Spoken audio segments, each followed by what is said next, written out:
गुरु कबीर साहेब की जय।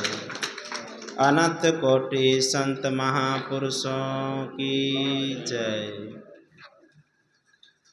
ध्यान मूलम गुरु मूर्ति, पूजा मूलम गुरु पदम, मंत्र मूलम गुरुर्वाक्यम, मोक्ष मूलम गुरु कृपा, मोक्ष मूलम गुरु कृपा। गुरु को कीजे बंदगी, कोटि कोटि प्रणाम, कीट न जाने भृंग को, तो गुरु कर ले आप समान। कीट न जाने भृंग को, गुरु कर ले आप समान। विश्व वंदनीय संत सम्राट सदगुरु कबीर साहिब के पावन चरण में कोटि कोटि दंडवत प्रणाम। मेरे हृदय मंदिर के आराध्य देव परम पूज्य श्री गुरुदेव के पावन चरणों में कोटि कोटि दंडवत प्रणाम। व्यास पीठ पे विराजमान परम पूज्य परम वंदनीय श्री साहिब जी के चरणों में कोटि कोटि दंडवत प्रणाम। सत्संग प्रेमी बंधुओं, भक्तिमती माताओं एवं प्यारे बच्चों,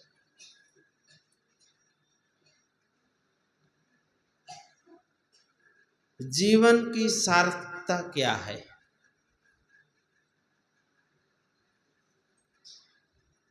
इसका ये मतलब नहीं है कि मानुष का शरीर मिल गया, सुबह उठे, खाए, काम धंधे में भाग दौड़ में लगे, फिर दिन में खाए, फिर काम धंधे में लगे, फिर शाम को खाए पिए, फिर काम धंधे में लगे, फिर शाम को सो गए। ये काम पशु पक्षी सब करते हैं। खाना पीना, भोग विलास, बच्चा पैदा करना, कोठी बंगला बनाना, अपन अपनी युक्ति अनुसार बंगला बनाते हैं। पशु पक्षी भी अपना घोंसला बनाते हैं। कोई जमीन में अपना खोद के बिल बनाता है, तो कोई पेड़ों पे कहीं पे जगह मिलती है घोंसला बना देते हैं। वो भी बच्चा पैदा करता, अपने बच्चे को चून चुगा देता है। ये कोई बड़ी बात नहीं। मानुष जीवन मिला है दुखों का अंत करने के लिए। दुख क्या है? हम दुखों से छूटना चाहते हुए दुख का कारण नहीं जानना चाहते। कारण क्या है? दुख कहाँ से उत्पन्न हो रहा है, उसका कारण क्या है, उस कारण तक जाना ही नहीं चाहते हैं। हम केवल दुख से तो छूटना चाहते हैं, पर कारण जो है उस कारण को नहीं छोड़ना चाहते हैं। तो कारण अगर अपन दुख का ही है तो सुख हो नहीं सकता है। क्यों? अपन काम दुख का कर रहे हैं तो सुख आ नहीं सकता। क्यों? बीज अपन बबूल का बो रहे हैं तो आम आ नहीं सकते, क्यों? बीज गलत बो रहे हैं। तो कर्म अपन गलत कर रहे हैं और दुख को छोड़ना चाहते हैं, सुख चाहते हैं, तो कहां से आएगा? युवराज सिद्धार्थ कहते हैं मुझे दुख से छुट्टी नहीं करना, मुझे दुख के कारण को जानना है। वो क्या दुख है, उस दुख के कारण को मुझे जानना है। मुझे शांति चाहिए, युद्ध नहीं चाहिए। वो युद्ध को नहीं चाहते हैं। सब राजा लोग युद्ध करना चाहते हैं और युवराज सिद्धार्थ ऐसे हैं, शांति चाहते हैं। युद्ध से शांति नहीं मिलती है, रक्त बहता है, खून बहता है, प्राण जाता है, बच्चे अनाथ हो जाते हैं, किसी के हाथ पैर कट जाते हैं, कितनी बहनें विधवा हो जाती, कितनी माँ की गोद सूनी हो जाती है। युद्ध से शांति नहीं मिलती, युद्ध से केवल खून बहता है, रक्त बहता है। युवराज सिद्धार्थ उदास होकर के एकांत जंगल में चले जाते, पीछे से उनके मित्र जना भी चले जाते उनके साथ में। इधर पीछे से राजा पिथौरागढ़ के राजा तपोधन का जो संदेश आता है, राजा शुद्धोधन से प्रार्थना पत्र लिखते हैं कि आपके भाई का पुत्र राजा दुर्योधन का देवदत्त ब्याह के लायक है और हमारी पुत्री रोहिणी भी ब्याह के लायक हैं। अगर आप चाहते हैं तो अपन ये रिश्ता घनिष्ठता में बदल देते हैं। साकियों के रिश्ता तो है ही, पर घनिष्ठता में बदल देते हैं। देवदत्त से की मंगला का भाई था तपोधन, और वो बड़ी खूब महल में थाली बजाती है। लोग कहते हुआ क्या है, कहीं पूछो मत, खुशी का कोई ठिकाना नहीं। मेरे भाई तपोधन की पुत्री रोहिणी का रिश्ता के लिए पत्र भेजा है राजा सुद्धोधन से बात करने के लिए। राजा अमितोधन कहते हैं खुशी की बात है, सबको मुंह मीठा कराओ, सबको मुंह मीठा कराते हैं। यशोधरा कहती कि जिसके कारण से होने वाला है उनको तो आप खिला ही नहीं रही हो। मंगला काकी को यशोधरा बोलती है, ज्येष्ठ देवदत्त के मुंह में भी मिठाई दो, उसका तो ब्याह होने वाला है। युवराज देवदत्त कहता कि मुझे नहीं खाना है। माँ जबरदस्ती खिलाने की कोशिश करती, गुस्से में हाथ झटकता है, जो हाथ में जो लड्डू का थाल हाथ से गिर जाता है। माँ कहती क्यों पुत्र ऐसा तू क्यों कर रहा, सबके सामने ऐसा। बोला मुझे शादी नहीं करना है। क्यों नहीं करना है? मेरे भाई तपोधन की पुत्री रोहिणी बहुत सुंदर है, लाखों में एक है, क्यों नहीं करना है? कि नहीं, मुझे मैं जिसको चाहता था उससे तो हुआ नहीं, अब मुझे करना नहीं। वो चाहता था यशोधरा से शादी करना, और यशोधरा चाहती थी सिद्धार्थ से शादी करना, और सिद्धार्थ ने प्रतियोगिता जीत करके यशोधरा को अपनी अर्धांगिनी बनाया। मंगला कहती पुत्र जो बीत गया उसको भूल जा, तुमको दृष्टि यशोधरा पे नहीं रखना, तुमको दृष्टि सिंहासन पे रखना है। तुमको तो सिंहासन पे बैठना है, तो सिंहासन के लिए प्रयत्न कर। देवदत्त कहता मुझे शादी नहीं करना है, मुझे रिश्ता मंजूर नहीं है। इधर युवराज सिद्धार्थ महल से बाहर एकांत में चले जाते, पीछे से उनके मित्र जना भी चला जाता है। युवराज सिद्धार्थ कहते हैं मेरे को, मैं जो चाहता हूं वो कोई नहीं चाहता है, और जो दुनिया चाहती है वो मैं करना नहीं चाहता हूं। दुनिया चाहती युद्ध करे, पर मैं युद्ध करके किसी का प्राण ले नहीं सकता हूं।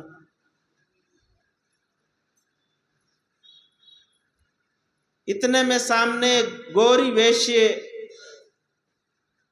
बैलगाड़ी लेके आते हैं, और उन्होंने देखा युवराज सिद्धार्थ को, तो तुरंत बैलगाड़ी से नीचे उतर करके युवराज के पैरों में आकर प्रणाम करता है कि आप मेरे गुरु हो, आप छोटे से थे, आपने मेरी गवाह दी थी, कोई मेरी गवाह देना नहीं चाहता था, परंतु मैं झूठे अपराध में मुझे फंसा दिया था, आपने मुझे पहचाना। युवराज सिद्धार्थ कहते हैं आप तो गौरी काका है ना।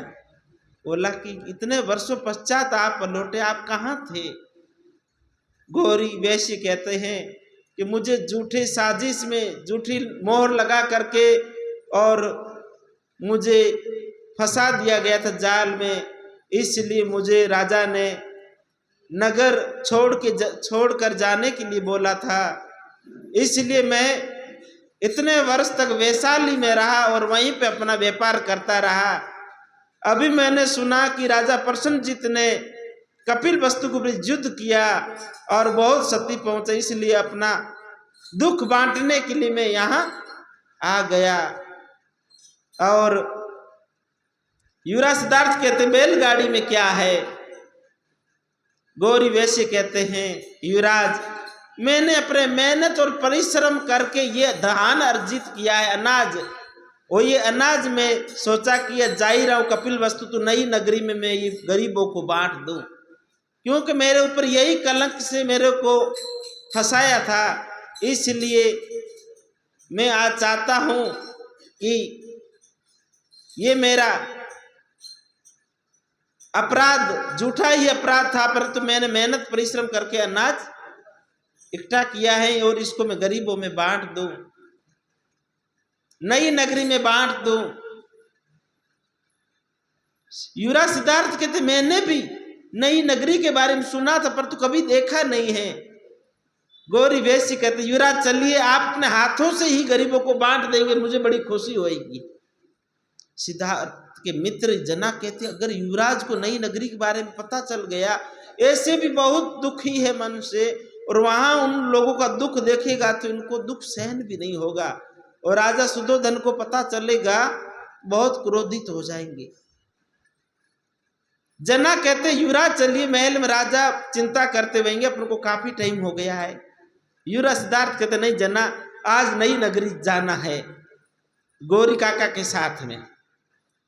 जो संस्कारी व्यक्ति होता है ना, वो बड़ों के साथ आदर भाव के साथ में बोलता है, श्रद्धा भाव आदर भाव के साथ में बोलता है, संस्कारी। युवराज सिद्धार्थ कहते मैं गौरी काका के साथ नई नगरी में जाऊंगा।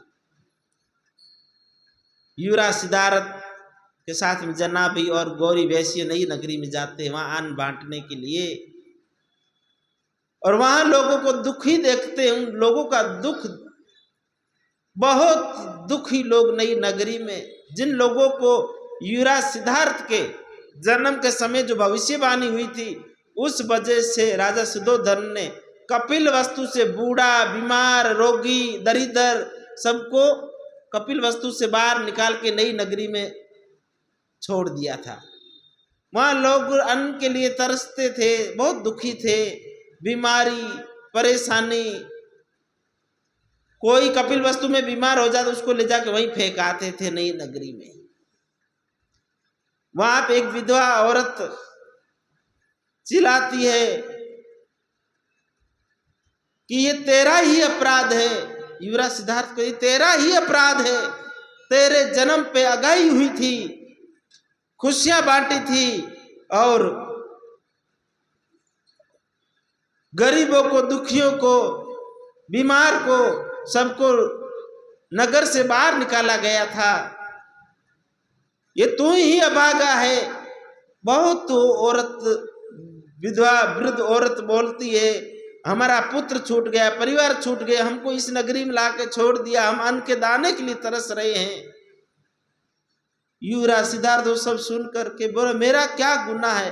बोला तेरा ही कसूर है, तेरे राजा पिता ने ही तुमको युवराज बनाने के लिए अश्विन मुनि ने भविष्यवाणी की थी, और उस भविष्यवाणी तुमको सन्यास से बचाने के लिए, तुमको बैराग नहीं हो जाए इसलिए रोगी, बीमार, दुखियों की नगरी से बाहर निकाला गया, तेरा ही अपराध है। जना कहते तुम ऐसे क्यों बोलती हो, तुमको मालूम है ये कौन है? राजकुमार है ये। बोला हाँ मुझे मालूम है, इसीलिए तो इनको बोल रही हूं, ये होगा राजकुमार, पर हमारे लिए तो अभागा है, इनकी जन्म के वजह से हमको नगर से बाहर निकाला गया। युवराज सिद्धार्थ बहुत दुखी हो जाते हैं। वहां एक व्यक्ति को लोग कोड़ा मार रहे थे, युवराज सिद्धार्थ उसको बचाते, क्यों इसको मार रहे, छोड़, बोले इसको बीमारी है। युवराज सिद्धार्थ उसको उठाना चाहते तो जना मना करते नहीं कि युवराज इसको छुए मत, इसको बीमारी है, छूत की बीमारी है, कोड़ की बीमारी है, कोड़ की नहीं दूसरी बीमारी होती है जो खुजली बहुत आती है, कुष्ठ रोग है, कुष्ठ रोग जो इसको छुएगा तो उसको भी ये बीमारी हो जाएगी। बहुत आदमी दुखी, कुष्ठ रोग बहुत खतरनाक होता, चैन नहीं पड़ता है, शरीर में खुजली आती, खून झरता है और खुजलाता है, नींद नहीं आती, बहुत दुखदाई बीमारी कुष्ठ बीमारी। इधर किसी का जन्म हो रहा था, उसका चिल्ला रही थी, खुले में कोई पर्दा तक नहीं था, बहुत दुखी। एक व्यक्ति इतना वृद्ध हो चुका, इतना वृद्ध हो चुका कि खड़ा सीधा नहीं हो सकता, ऐसे ऐसे झुका हुआ, गर्दन ऐसी झुकी हुई, पूरा कमर झुकी हुई, चेहरा पूरी झुर्रियां भरी हुई। युवराज सिद्धार्थ कहते ये क्या है? बोला ये इंसान ही है, बूढ़ा व्यक्ति। बूढ़ा व्यक्ति है, ये बूढ़ा कैसे होता है? बोला ये बूढ़ा आता है, पहले बच्चे रूप में जन्म लेता है, फिर बड़ा होता है, जवान होता है, परिपक्व अवस्था आती, बूढ़ापा, फिर जर्जर अवस्था आती है। ये कुदरत का नियम है। जना कहता है मैं भी बूढ़ा हो जाऊंगा, मैं भी ऐसा कि हाँ, बूढ़ापे से कोई बच नहीं सकता है। धनी कितना ही धनी हो, करोड़ोपति हो, अरबोपति हो, पर तो बूढ़ापे से नहीं बच सकता है। बूढ़ापा तो आ ही जाता है। बहुत मैं ऐसा हो जाऊंगा, ऐसा चेहरा हो जाएगा। बोला ये बीमारी, बोल बीमारी भी प्रारब्ध का दंड होता है। कुछ खान पान का संयम की वजह से बीमारियां होती है, कुछ प्रारब्ध के वजह से कुछ बीमारियां ऐसी आ जाती है, ऐसी ऐसी बीमारियां होती है। बोला मैं भी बीमार हो सकता। बोल बीमारी है, ये तो किसी को भी लग सकती है। बीमारी बीमारी रोग है। आगे चलते हैं तो एक व्यक्ति मर जाता है, उसको कफन उड़ा करके और 4 आदमी कंधों पे लेकर के चलते हैं। राम नाम सत्य है, नाम लिए गत है। युवराज सिद्धार्थ कहते ये लोग क्या उठा के ले जा रहे, क्या बोल रहे हैं? बोले व्यक्ति मर गया है। मर गया है? कैसे मर गया? बोला कि शरीर है, शरीर के जो आत्मा वो निकल जाती, फिर शरीर मुर्दा हो जाता है, मैं भी मर जाऊंगा। हाँ, ये तो कुदरत का नियम। जो आए उसको तो जाना ही पड़ेगा, जो आए है उसको तो जाना ही जाना है। बहुत व्याकुल हो जाते हैं, बहुत दुखी हो जाते हैं। वहां से आगे चलते हैं। सन्यासिक महात्मा वृक्ष के नीचे बैठे हैं, भजन कर रहे हैं, तंबूरा बजा बजा करके खूब मस्त मगन। बोले ये इतना मस्त व्यक्ति, इतने चेहरे पे आभा, ये कौन है? चलो इसको भी अनाज देते हैं। अनाज देने की दिक्कत का नहीं, मैं अनाज नहीं। बोला आपको भरण पोषण कैसे होता है? बोला मैं जरूरत अनुसार भिक्षा मांग के ले आता हूँ। बोला आपको भिक्षा मांगने में शर्म नहीं आती है? बोला शर्म कैसी? सन्यासी का धर्म में भीख मांग के भिक्षा मांग करता है, उसे अहंकार का नाश होता है। मेरा कुछ है ही नहीं, मैं जो अन्न खाता हूँ वो भी दूसरे का से मांगा हुआ अन्न खाता हूँ, इसलिए भिक्षु का तो धर्म है। आपके पास कपड़ा तक नहीं, के लिए एक लंगोटी है। बोला मैं इसी में खुश हूं, मस्त हूं। आप क्या करते? बोला मैं मन को देखता हूं, मैं मन को जानता हूं, मन को वश में करता हूं, परमात्मा को खोज रहा हूं। बोला आपके पास कुछ नहीं, फिर भी आप इतने खुश हो। एक वृक्ष के नीचे बैठे हो, तन ढकने के लिए कपड़ा नहीं है, खाने के लिए अन्न तुम्हारे पास कुछ है नहीं। बोला कपड़ा, अन्न या वस्तु मुझे सुख ही नहीं कर सकते, वो सुख मेरे को परमात्मा के भजन में सुख मिलता है। वस्तुओं का सुख क्षणिक होता है। किसी को वस्त्र दान करते हैं ना, अच्छा है, करना चाहिए, पर वो दान 4-6 महीनों कपड़ा, नंगे को कपड़ा देंगे, 4-6 महीनों कपड़ा फट भी जाएगा, फिर नंगा हो जाएगा। रोगी को दवा देते हैं, वो भी अच्छा है, दवा देते हो, रोग से मुक्त होता है तो अच्छा, पुण्य का काम है। पर फिर वो रोग आ जाता है, वो रोग ठीक हुआ, फिर कोई रोग आ जाएगा। भूखे को भोजन देते, वो भी पुण्य का काम, अच्छी बात है। पर भोजन दिया 4-6 घंटे, फिर भूख लग जाएगी। ये सब दान करना अच्छा है, पुण्य का काम है। पर तो सब दान का महादान है नाम दान। नाम दान गुरु देते हैं, गुरु मंत्र उसको कहते हैं, जो जन्म मरण के दुख से छुड़ाता है। वो नाम दान जैसी जड़ी बूटी है।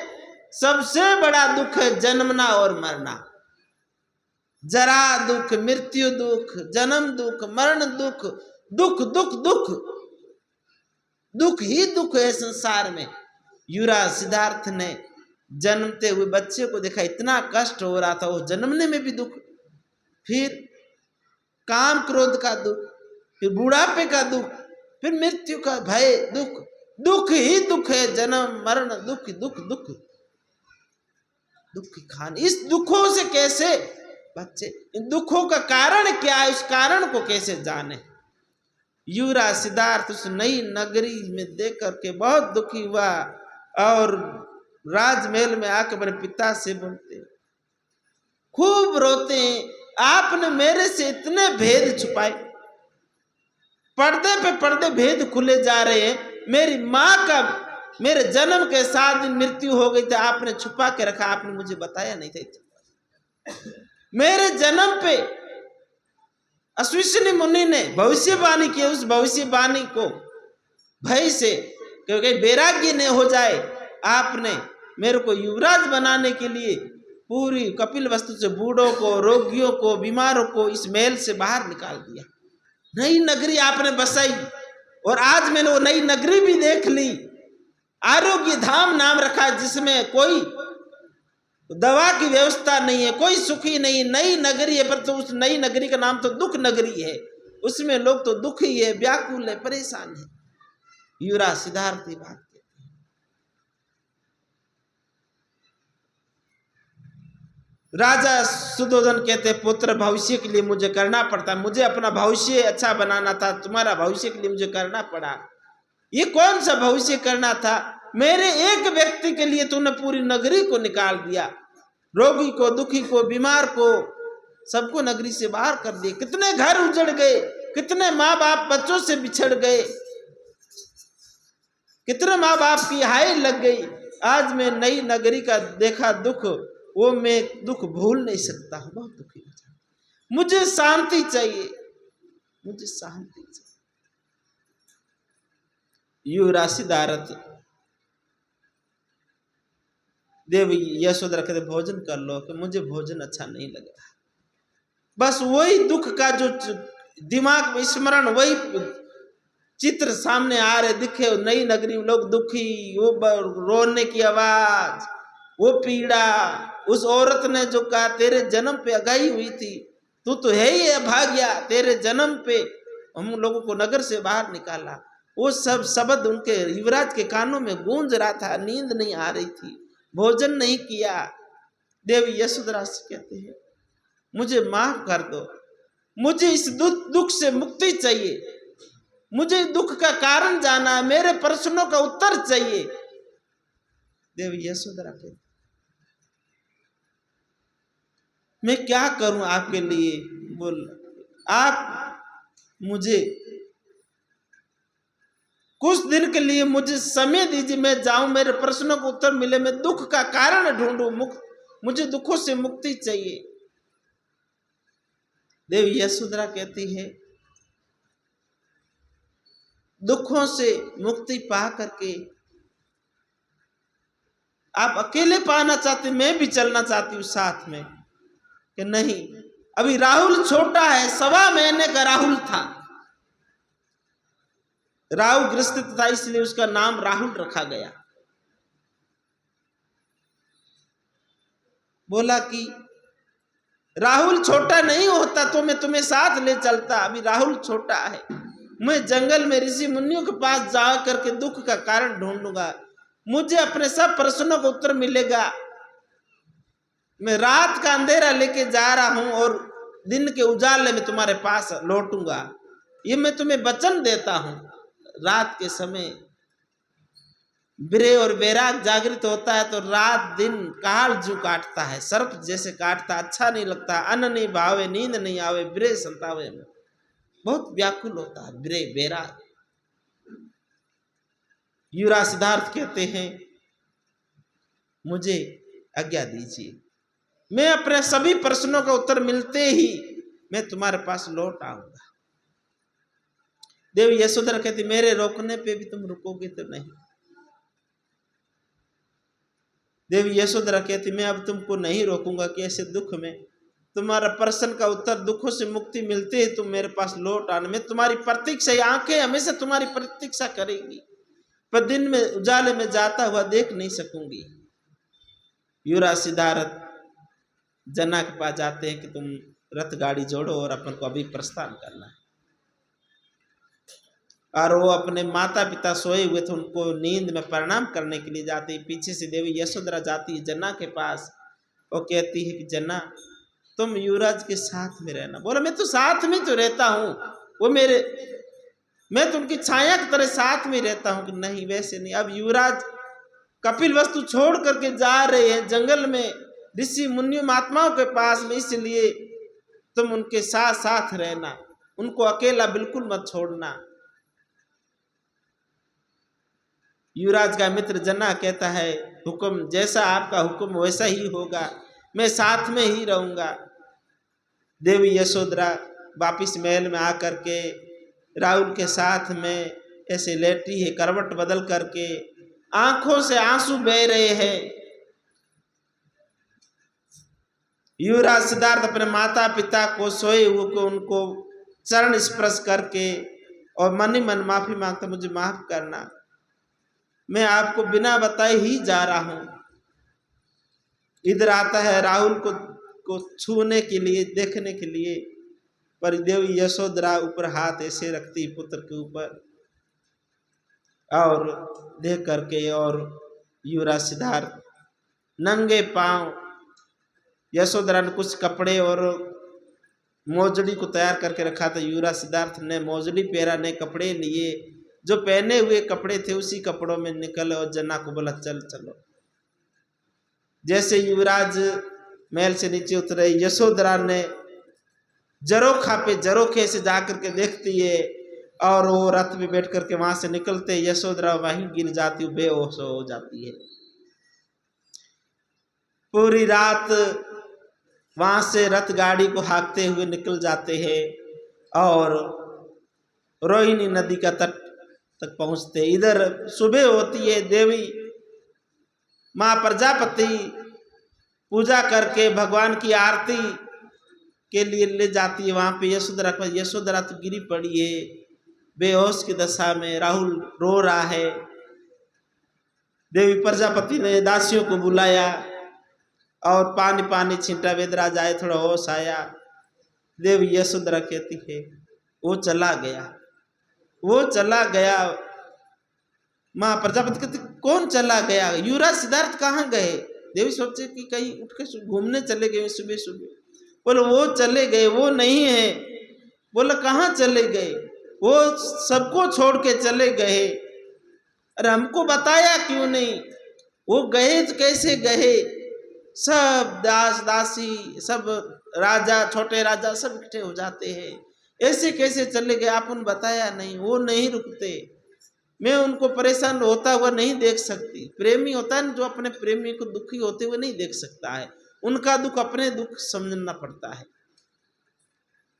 देवी यशोधरा खूब रोती है। वहां राजा भी, माँ देवी प्रजापति सुनती है कि वो चला गया जंगल में छोड़ करके। देवी माँ प्रजापति चक्कर आके गिर जाती है। राजा सुधोधन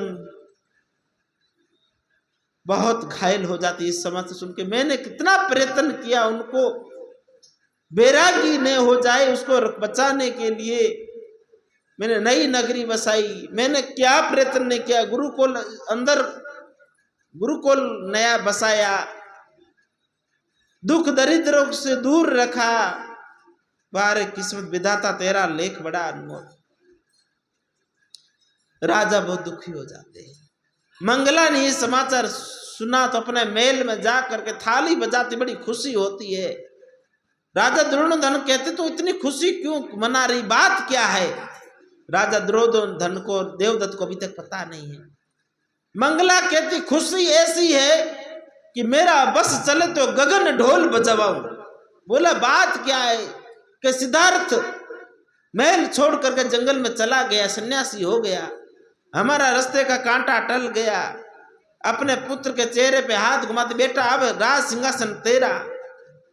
देखो उधर समाचार सुना तो माँ पालन करने वाली प्रजापति बेहोश होकर मूर्छित होकर गिर जाती है, और इधर काकी माँ नगर में बड़ी अपने आप के महल में थाली बजा रही है, आनंद मना रही है कि मेरा बस चले तो गगन ढोल बजवाऊं, कि आज मेरा भाग्य खुला है। इतने वर्षों से मैंने प्रयत्न करते करते अब जाकर के मेरी प्रयत्न सफल हुआ है। देखो वो माँ की वेदना देखो, पिता की वेदना देखो, कितने पूरा महल में, पूरी कपिल वस्तु में पता चला तो प्रजा तक उदास हो गई, सन्नाटा छा गया।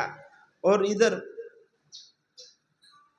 नदी के किनारे पहुंचते युवराज सिद्धार्थ कंथक घोड़े से नीचे उतरते हैं और वहां पे हाथ मुंह धो करके और जना को के बोले अपना वस्त्र कुछ खोल के उसके ऊपर अपना मुकुट जितने भी गहने पहने सब खोल कर उसमें रखे और अपनी तलवार निकाल कर तलवार से अपना केस काटे। जना रोकते आप केस क्यों बदार रहे, केस क्यों छोटे कर रहे हैं? राजा महाराजों के पहले केस रखे जाते, केस उतारते नहीं थे। बोला केस ही मान समान अभिमान का, अब तो मैं भिक्षु हो रहा हूं इसलिए ये केस को उतार कर धर देता हूं। अपना केस अपने हाथों से उतार के और केस मुकुट और गहने जना को देते, ये लेके तुम वापिस जाओ। बोले मैं वापिस नहीं, देवी यशोधरा ने नीचे आकर के मेरे को रात में बोला था कि आप युवराज के साथ रहोगे। देवी यशोधरा सोई नहीं थी कि नहीं, वो सोई नहीं थी, वो तो देख रही थी। बोला देवी यशोधरा को बहुत दुख हुआ होगा, मैंने बहुत दुख पहुंचा भाई, आप जाओ वापिस। मैं युवराज होते मैं, आप मेरे मित्र है, मैंने अभी तक कुछ नहीं तुमसे बोला, आज पहली बार मैं तुमको हुक्म देता हूं तुम जाओ और जैसे मेरी सेवा के इसी प्रकार मेरे इस कंथक घोड़े को देखना और पूरे परिवार का ध्यान रखना, तुम जाओ। हुक्म देने के बाद में जना ने मित्रता की बात को रखने के लिए वापिस लौटा, पर घोड़ा उनका कथक चल नहीं रहा था, बड़ी मुश्किल से लेके गया। और जना के आंखों में आंसू, नगर में पहुंच प्रजा सब कहती तुम अकेले आ गए, युवराज को नहीं लेके आए। सब प्रजा के आंखों में आंसू, रो रही प्रजा। सुना कि जना आ गया है, राजा सोचा जना आ गए तो युवराज भी आ गए हैं। देखते जना अकेला खाली घोड़ा लेके आ रहा है। राजा मूर्छित होकर के वापिस गिर जाते हैं और खूब पूरे नगर में राजमहल में पूरा हाहाकार मच जाता है। युवराज ने जो कई वर्षों के बाद में संतान प्राप्ति हुई, संतान को युवराज राज सम्राट बनाने के लिए कितना प्रयत्न किया, कितना सपना सुजोया और 1 मिनटों में सेकंडों में सपना टूट गया। राजा बहुत दुखी हुआ, बहुत व्याकुल हुआ। युवराज सिद्धार्थ आगे चलते हैं तो वृक्षों के ऊपर एक व्यक्ति बैठा हुआ, सन्यासी का कपड़ा भगरुआ पहना हुआ और धनुष तीर लेकर के पक्षियों को मार रहा था। युवराज सिद्धार्थ के भाई तुम कौन हो? और कपड़े तो संत के पहने हुए भिक्षु के और तुम पक्षियों को मारते। बोला मैं तो शिकारी हूँ, कपड़ा तो कोई नदी के किनारे कोई महात्मा नहाने बैठा था उसका उठा के लाया हूँ पहनने के लिए। अरे तुम महात्मा के कपड़े पहन करके पक्षियों को मार रहे। बोला मेरी आजी का, बोला ये काम नहीं करना है। बोला मैं दूसरा काम क्या करूं, मुझे धन चाहिए। बोला तुमको धन चाहिए, काम को छोड़ दो। मैं छोड़ दूंगा। बोले तो इसके बदले तुमको अपने कपड़े मुझे देने होंगे। बोले कपड़ों के क्या करोगे? बोले तुम्हारे कपड़े देने होंगे, मेरे वस्त्र तुमको दूंगा। कपड़े उनको दिया और स्वर्ण वर्णित हीरा जड़ित कपड़े दिए कि ये हीरा जड़ित स्वर्ण वर्णित कपड़े, इसको बेच करके तुम अपना जीवन की आजीविका करना, परंतु पाप नहीं करना कोई जीवों को। बोले इस कपड़ों को पहन के आप क्या करोगे? बोला इस कपड़ों को भगवा कपड़ा भिक्षु का कपड़ा पहन के मैं पशु पक्षियों के मन को जीतूंगा, सब पशु पक्षियों के मन को जीतूंगा। तुम इस कपड़ों का दुरुपयोग कर, मैं इस कपड़ों का सदुपयोग करूंगा। युवराज सिद्धार्थ वो भगवा वस्त्र को लपेट लेते हैं और आगे चल पड़ते हैं। सुना था कि वैशाली नगर के उत्तर दिशा में गुरुवर अलार कलाम का आश्रम है और गुरुवर अलार कलाम के आश्रम में जाकर के उनके चरणों में बैठ करके अपना कल्याण का काम करूंगा। आगे चलता है, आगे की कथा अपन कल सुनेंगे। आज अपन बुद्धवाणी को यहीं विराम देते हैं। बोलो सद्गुरुदेव